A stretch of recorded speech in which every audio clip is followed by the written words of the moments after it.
আজকাল দেখি বিয়ের জন্য সব ছেলেদেরই ঘরোয়া মেয়ে চাই, বিজ্ঞাপন কাগজেও তাই।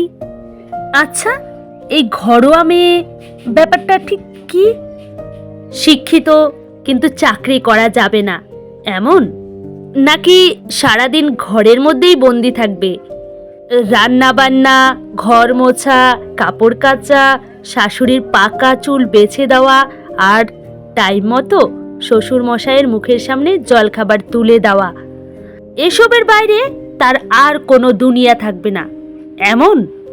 সত্যি কি কোনো এক্সাক্ট সংজ্ঞা আছে এই ঘরোয়া মেয়ের? যে জিনিসটা ঘরেই বানানো হয়েছে তাকেই তো ঘরোয়া বলে জানি, তাই নয় কি? তা মশাই, মেয়ে কি কোনো প্রোডাক্ট যে ঘরে বানানো হবে, তাও শুধু আপনার জন্য?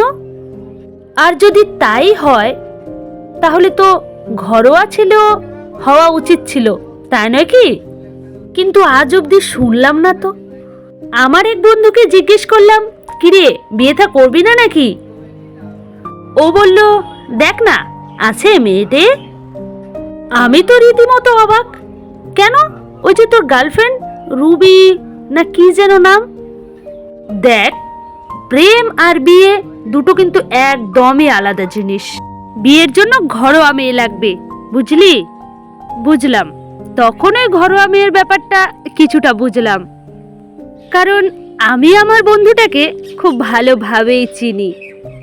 ঘরোয়া মেয়ে হলো সেই মেয়ে যার কোনো নিজের শখ আহ্লাদ বলে কিচ্ছু নেই, যে স্বামীর মুখের উপর কথা বলবে না, সারাদিনের ফ্রাস্ট্রেশন বাড়ি ফিরে তার উপর খুব সহজেই ঝাড়া যাবে, স্বইচ্ছায় যাতায়াত হবে শুধু হেসেল থেকে ঠাকুর ঘর, এক ডাকে যে সব সময় চোখের সামনে হাজির থাকবে।